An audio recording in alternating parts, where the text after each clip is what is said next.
En esta ocasión vamos a analizar los siglos XV y XVI. Primero, ¿quiénes financiaron el primer viaje de Cristóbal Colón a América? Siempre se ha dicho que fue la reina Isabel la Católica que empeñó las joyas para que Colón pudiera venir, pero los documentos de la época nos dicen otra cosa. Primero, Luis de Santangel y Francisco Pinedo dieron 4,5 millones de maravedís para que Colón pudiera hacer el viaje.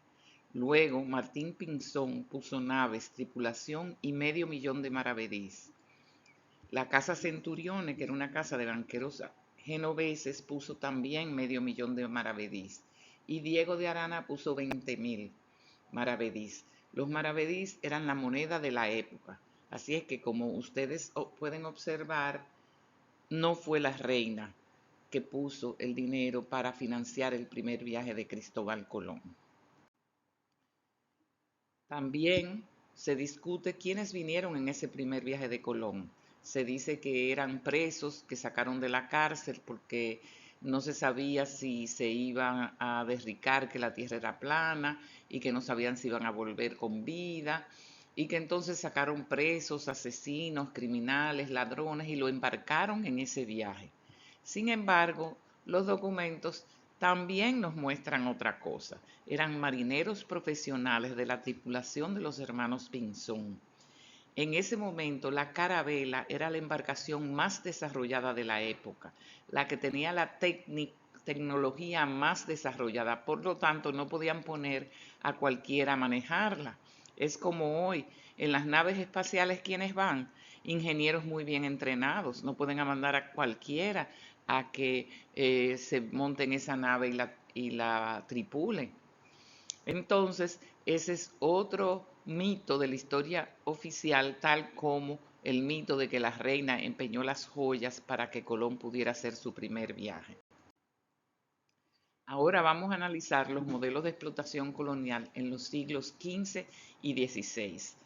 Primero tenemos que saber que las colonias están para rendir beneficio a las metrópolis. Las metrópolis tienen colonias para sacar ganancias de esos territorios. El primer tipo de explotación colonial que se puso en la isla fue la factoría colombina. Esa factoría colombina fue instaurada en el segundo viaje de Colón, pero duró muy poco por contradicciones internas que vamos a ver luego. Después se instauró la encomienda andina. Ese sistema de explotación colonial duró un poco más, pero sin embargo decayó. Luego vino la producción de azúcar, que fue la que más duró en ese siglo XVI. Vamos a ver ahora el eje de colonización de la factoría colombina. Va desde la Isabela, en la parte norte de la isla, hacia el sur, hacia la Nueva Isabela, controlando toda la parte central de la isla. Las características de la factoría colombina son en términos de forma de trabajo, en que los españoles eran asalariados, eran empleados de la factoría colombina. Los aborígenes eran tomados como esclavos para trabajar en esa factoría sacando oro, y las comunidades aborígenes estaban sometidas a un pago de tributo. Las formas de resistencia que se dieron en esa factoría colombina son las rebeliones de aborígenes iniciales y la rebelión de Roldán. Roldán era el alcalde de la Isabela, pero venía como los otros españoles asalariados a la corona. Ellos querían usufructuar de manera privada, particular, la mano de obra de los aborígenes. Sin embargo, la factoría colombina era un monopolio de la reina y de Colón. Por lo tanto, ellos se rebelan porque quieren obtener ese poder sobre la mano de obra aborigen. Las causas de su desaparición son los alzamientos de aborígenes y la resistencia a pagar tributos de las comunidades aborígenes y la rebelión de Roldán. Con la rebelión de Roldán, la mayoría de los españoles salen de la Isabela y se internan en la isla hacia las comunidades aborígenes. Entonces, esa factoría colombina no tuvo ningún beneficio para la corona. Ahora vamos a ver el eje de colonización del encomiendo andina. Ese eje va de este a oeste a lo largo de la isla. Ustedes ven en las zonas que no había controlado la factoría colombina. La ubicación espacial de la producción de oro en la encomienda es en el centro de la isla. ¿Por qué? Porque ahí habían oro en los ríos y se ve como la mayoría de los ríos de la cordillera central tenían oro de aluvión, y como eso era el producto que a los españoles les interesaba, pues esa es la principal zona de producción. Las características de la encomienda andina son las formas de trabajo, donde los aborígenes son encomendados, son cedidos a los españoles no pagan nada, el gobernador se lo entrega y en realidad son esclavos, aunque los papeles digan que son súbditos libres de la reina. Las formas de resistencia tenemos los levantamientos aborígenes y la más importante, la rebelión de Enriquillo, que dura 13 años. Las causas de su desaparición son la extinción de la población aborigen y el agotamiento de las minas de aluvión.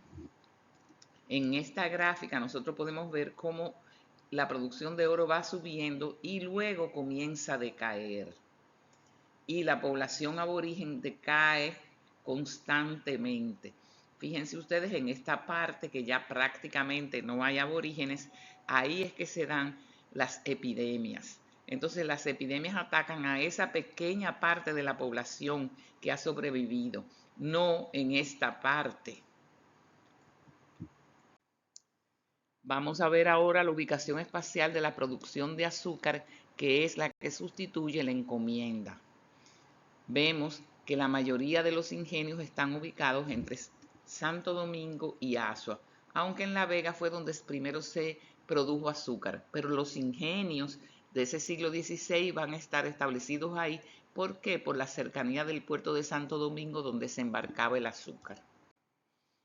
Las características de la producción azucarera son, las formas de trabajo son esclavos los que trabajan ahí, esclavos traídos de África, y es una esclavitud intensiva. ¿Por qué? Porque su trabajo requiere de que estén en el ingenio moliendo la caña 18, 20 horas al día. Por eso se llama esclavitud intensiva. Entonces, en tiempo de zafra, ellos tenían que cortar la caña, tenían que moler la caña y producir el azúcar. Las formas de resistencia son las cimarronadas. Se llaman cimarronadas al alzamiento de esas personas esclavizadas de origen africano que huían a los montes, salían de los ingenios y huían a sitios donde no pudieran encontrarlos.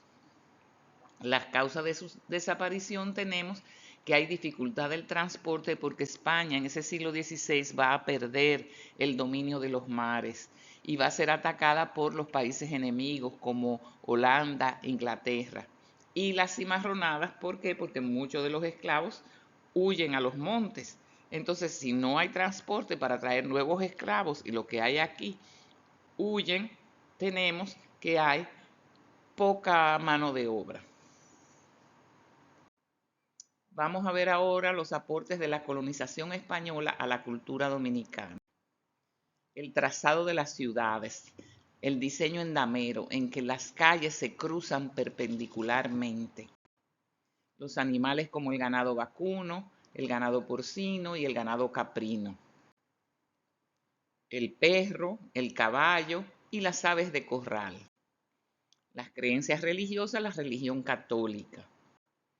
En la construcción de viviendas tenemos el uso de la mampostería en las viviendas.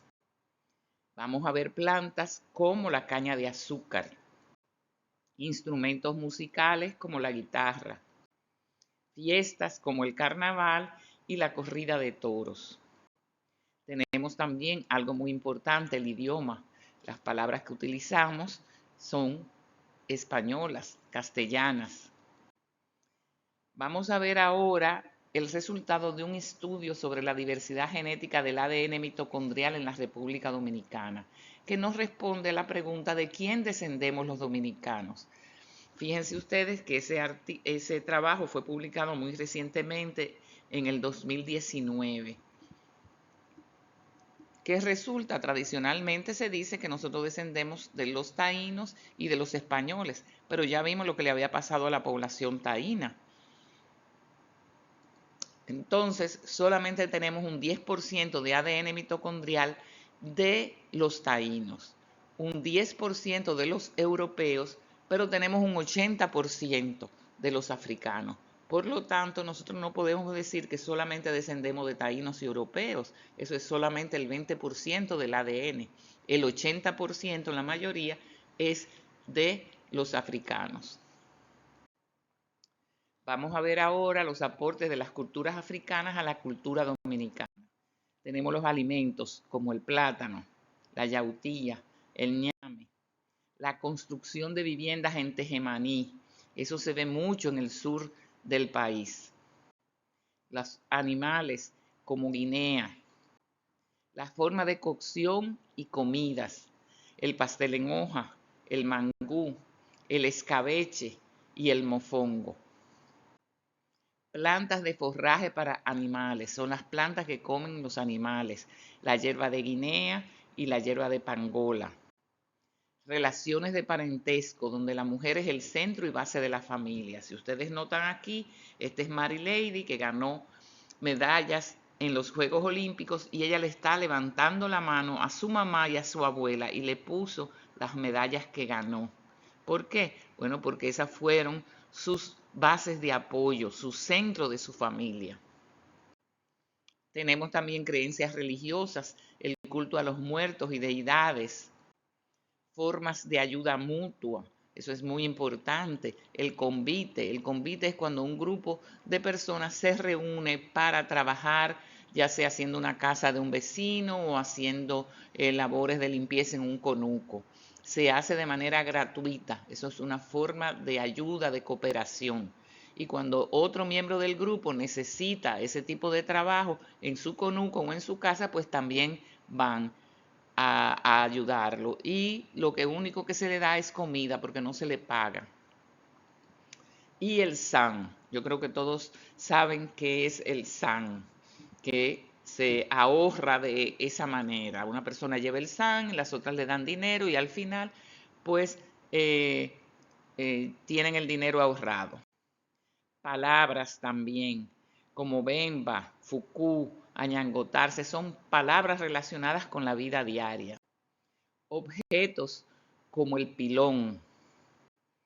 También música, tipo de canciones, instrumentos musicales. Tenemos el baile de palos, tenemos la tambora, tenemos canciones de llamada y respuesta. Y los bailes, atabales o palos, congos, también se le llaman. Vamos a ver ahora las consecuencias de la decadencia de la producción de azúcar. La producción de azúcar tiene una esclavitud intensiva, pero cuando comienza a decaer y comienza a desarrollarse el hato ganadero, la esclavitud cambia, adquiere rasgos patriarcales. ¿Por qué? Porque ya el esclavo no tenía que estar trabajando en el ingenio, en el molino, cortando la caña, ya lo que estaba era cuidando el ganado y ese tipo de trabajo es diferente. Por lo que al decaer la producción de azúcar se desarrolla el hato ganadero y la esclavitud cambia. Esa es una de las consecuencias del desarrollo del hato ganadero. Fíjense que cuando trabajan en la producción de azúcar es en un molino, moliendo la caña, cortando la caña, pero ese esclavo ya cuando pasa al hato ganadero es montado en un caballo detrás del ganado. Su trabajo es diferente, por lo que hay un cambio en la esclavitud.